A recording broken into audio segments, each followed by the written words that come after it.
Hello, how are you doing? Hope you're okay this week.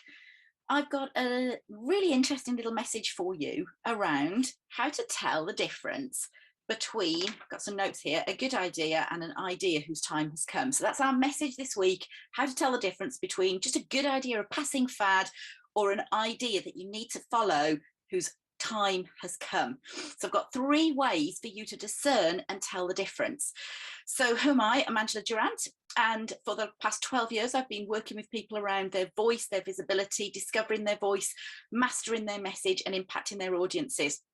One of the things that's really evolving in me is actually, how to live a more creative version of ourselves and our ideas, and not just follow everybody else's pathway, but really discern what's on your pathway, let that evolve, and let that be the most creative life and expression of your gifts and talents as it could possibly be.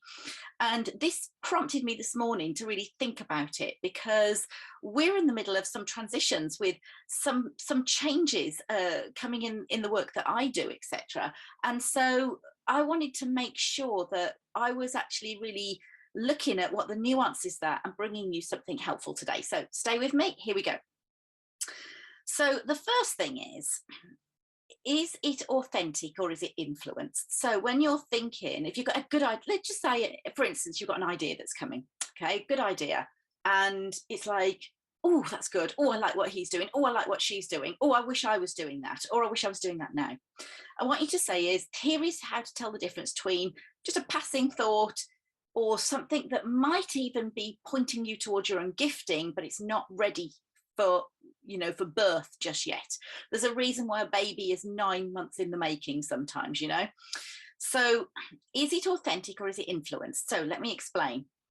If you are seeing somebody's wonderful website, the success that they've had, an evolution of maybe 10, 12 years of work that they've done, and their business is in that successful state, or even their vocal talents or whatever it is that you see, that it's in an advanced state of mastery. That's what you're really looking at. You're looking at somebody else's mastery, and actually it's pulling you. The reason it's pulling you is that it's actually a mirror to what's really truly in you to be developed and to come out of you yourself. So you're feeling that sense of mirrored nature. You're being pulled by certain aspects of their greatness. And instead of kind of coveting that and feeling less than, it's a case of, don't let it make you feel less than. Like, don't take that as your meaning and just go, oh, I'll never get there, they're too far advanced, there's no point for me to do it. What I would ask you to do is actually stand on the shoulders of giants and go, if I'm seeing that in them and in their work or their website or their voice or their business or their career, then there must be something in that in me to come out. I'm just going to get settled. So case, it's an old word, isn't it, to covet? It's an old kind of very ancient word. Are we coveting things? The idea, I think the modern translation is fear of missing out, okay, but they were coveting. So what we're doing is we're coveting somebody else's mastery rather than let it be a mirror to us. So their path is obviously more advanced than your path or my path right now. Those people, those next level people that we're looking at, that are inspiring to us or influence to us. And I don't mean the influencers that just have all that smoke and mirrors stuff where, you peel back the curtain and it's like the Wizard of Oz and there's just a little man wielding big sticks, as it were. So let's not make the difference between that. But it really reminded me of when Emma Raducanu, the sort of won on the weekend at 18 years old. And they're saying she's come from obscurity. She wasn't even qualifying. This is unheard of. It hasn't happened for over 44 years in the UK. Well, no, we haven't seen her as a media darling. We haven't seen her in action. But she's been 10 years in the making, if not more, because actually in the interview, she started playing tennis at 5 and now she's 18. So that is 13, 14 years. So she started at a very young age and didn't stop. And now she's at mastery level and she will go on to artistry. So don't covet that which is somebody else's, but let it be a mirror to you to go, There's something in there that I need to drag out and develop in me. What is it? What is it that I'm looking at that they're doing that is so pulling on me that I've suddenly experienced the gap between where I am and they are? So that's the first part of this discernment, is discern who you are feeling drawn by and pulled by, or even like slightly jealous of, okay? But don't make the wrong meaning out of it. Second thing, okay? Is it your natural next step, or is it a healthy stretch? So, e.g., okay, put my little e.g. on my piece of paper. E.g., it will take you further. It has to. So there's a caveat to this, but is it your natural next step? In other words, the things that you're doing right now, it's almost like a natural kind of movement towards, it's the natural next step for you to go in this direction, but it must be a stretch, okay? Otherwise, you're just waking up like Groundhog Day and repeating the same thing and the same thing, hoping for a different result.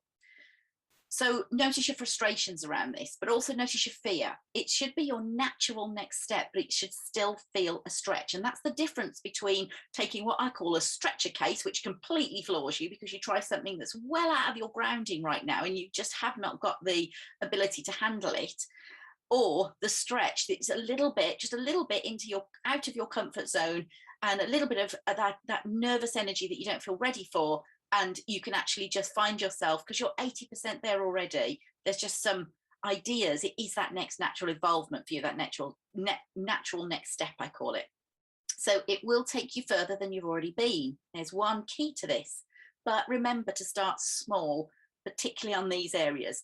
If you felt really bruised right now by things that, or burnt by something, you've tried something and it's failed, or you've bought courses and it hasn't worked, or for instance, you've trusted you've trusted somebody and they've let you down, whatever it is that's going on that you feel bruised by, okay? Or if you are just less experienced, like, let's face it, there's some people that might well be coming into the tennis circuit, but they're just not ready to go into that next step, etc. You can just see it easily with things like sport. It becomes an easy metaphor to use. We don't kind of know in business, or even sometimes with creative talent, how close or far away we are to what we're trying to achieve. I used to find this in all of the years I was teaching singing, that sometimes I would look at somebody and go, I can totally see your potential, okay? I could see, to me there was no gap, I could see where it could go. When I started working with them, all of the stuff that actually came up that stopped the evolution into that potential, the release of it or the expression of it, was whether they had the discipline to actually sit down and do the exercises, whether they had the body or the movement or the self-awareness in themselves to actually practice in an intelligent way that wasn't just not paying attention to what was or wasn't working, whether they would take instruction, whether they could create sort of how they were singing what they were singing, whether they had the mindset to handle the pressure of going out and doing competitions or auditions. It just, sometimes we think we're closer to it than we actually are, and there's fears and there's loads of stuff to work out in between. And sometimes for some people, they just kind of start it and they just evolve quickly into it because there's less thought on it. So the reason is you start small at the beginning, because you need to feel the evidence. I'm gonna write this down. I'm going to get close to the camera here. You need to feel the evidence that you can love and trust yourself again. If for whatever reason you feel scared to take that next step into this next evolution of things, or you're frustrated that you can't get there fast enough, you need to step into it and go, I need to learn to appreciate and love the stage that I am at, and actually love and trust myself to take the next natural step. That self-love is not a kind of narcissistic, L'Oreal, I'm worth it, let's just go and take half a day off, have a spa. Nothing wrong with that, but that's not what we're talking about here. It's a deep sense of trust in maybe yourself and the greater potential that's in you that you haven't even seen the evidence for, but you've got some evidence in you that you've put in the work and the practice. And the reason is that all that's actually bruised really and burned and kind of less experienced side that's kind of showing up and telling you you're not ready, or you can't do it, or you just don't know, it's just that ego part. It's that bit where we've grown up with conditioning or false expectations, or it should be like this, or it should be like that, or such and such said she did it in 6 weeks, or or I'll never get there. Whatever it is, it's all of those beliefs that you are maybe just a little bit scared of facing and dissolving in the doing. So I promise you that all of those real kind of lies that are, made up thinking in our head, it dissolves in the doing. So if you hear nothing else here, take the natural next step, because your fear will dissolve in the doing of it. Okay. And those obstacles are there to help you learn to express yourself with new thinking and not just bring out old patterns all the time. So last one here is, so we've had to recap, okay, how can you tell the difference between a good idea and an idea whose time has come? Is it authentic or is it just influenced? In other words, are you coveting somebody else's success without actually the path that creates it, the 10,000 hours and the 10 years, etc.? Is it the natural next step and a healthy stretch for you? Because you can actually stretch quite quickly sometimes if you will just let your fear dissolve in the doing. But take it small if you're bruised, and give yourself that evidence of self-love and trust that there is just, there is a love greater than you trying to help you move forward. And many, many times we are so untrusting of that we will sabotage it at every turn. Trust me, from somebody who knows, okay? And number 3, is it just the next thing? Just the next thing and the next thing and the next thing is an idea. Oh, right, shiny object. Oh, is it just, that sounds a good idea. Oh, great. Oh, yes. Oh, let's do that. Oh, yes, that'd be great. What I call fizzing up, a little bit of froth on top of the coffee here. Is it the cappuccino bit, as it were, that's just frothing? Or does it just nag you deep under the surface consistently? Does it just nag you and you have to almost keep just trying to bash it back because it just keeps nagging you and you don't want to face it? Okay. So is it that next thing, or is it nag you? And the thing about this is that I've said it before, it's not going to feel convenient. Your real kind of idea whose time has come is probably not going to feel convenient because it's the stretch. Okay. And it won't also, it won't feel ready. Like, you won't feel ready. You'll just feel as if you've got too much on. Like, you'll totally feel, it's giving me that itch on my nose, you'll totally feel as if you've got too much on. You will have too much on, and therein lies your perfect evolution, is that you cannot go into that new thing with the same level of thinking that you are creating all the drama and the chaos and the smallness the way you are right now. Everything that I see, the work that I do evolve into, when I look back over the last sort of 12, 13, 14 years in business, nothing that I launched was convenient. Every stretch that I took me completely into the unknown, financially, into my fear, all sorts of stuff. Did I stretch too far too soon? And did I make some massive mistake? You bet you. Okay. That's why I'm talking to you about them now. We can only share the wisdom after the event generally. And also, I've put here, it's the difference between evolving and easy street. Okay. It's the difference between, and that's what I'm saying. It's like, it's not that everybody suddenly takes 10,000 hours and we're going, oh, I've done my 10,000 hours, I should be a master by now. It's that you just are not going to stop evolving and working and doing what that thing is, because it's not driving you from a sense of desperation, of an outside fear of missing out. It's not a good idea because you see everybody else doing it and because they tell you you should do it, or it looks like somebody gets success if they do it that way. It's that actually it's an inside driver. It's driven from the inside. It's like you can't not do it. It's like a call.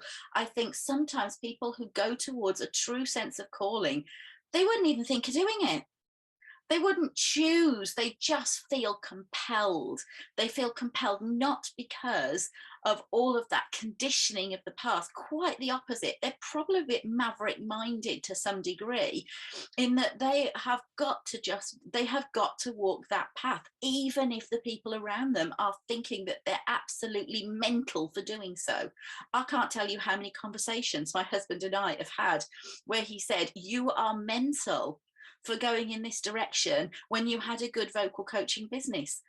But I couldn't not evolve what was forming in me. Now I'm getting to share with you what I'm seeing around that, about an idea whose time has come versus just the next idea, between a good idea, a good idea, a good idea. That's why when people say, "Oh yeah, we must have coffee. Oh yeah, we must work together. Oh yeah, we must collaborate," they don't mean it. It's just another bit of fluff, because we're actually lying to each other because we don't know how to say no or yes, or no, I'm on my pathway. Thank you for the opportunity. It's not right for me now, but I'd love to stay in contact with you. How are we going to communicate that? We don't know how. So we just create all of this drama, sneaky thing. I must have created it in order to be telling you about it. So there you go. So those are three key areas that, when I really look at the difference, or my discernment of when an idea is really at time, it's nagging at you, okay? You might not feel ready for it, and it's not convenient. It won't be. It's going to mean that you have to adjust your time. You're going to skill up. You're going to have to make some changes. You're going to have to organize yourself, or face the way that you've been behaving or doing things in your habits that are just not going to be at all. They're not even going to, they're not even relevant in the new space, because you just can't even go into the new space. You've got to let some stuff go, but it's compelling to you. Okay, both sides are compelling, to keep the habit or to let go. And I used to say to singers that were fighting and struggling, and I'd look at them at one point when they were just trying to do something. It's that Yoda thing, try or don't try, isn't it? You either do or you don't do, but there is no try. And they were struggling to sing something. And he says, transfer this to something that you're trying to struggle over getting done. You can either have your habit, your current way of struggling and doing things, and you can keep the way you're trying to do it. Or you can have the new voice, but you're going to have the new voice with a new habit. You're going to have to let go of the way that you're trying to actually do the new voice. You can't have the new voice with the old habit. You can have the new voice with the new habit, or you can have the old struggle and the old voice with the old habit, but you're not going to be able to have both. So which one are you going to choose? And straight away, their neuroplasticity, their brain, saw the story they were creating, saw the innocence of it, saw the fact that they were trying to go into the new thing with the old ways of doing it. And that's why we just stay where we are.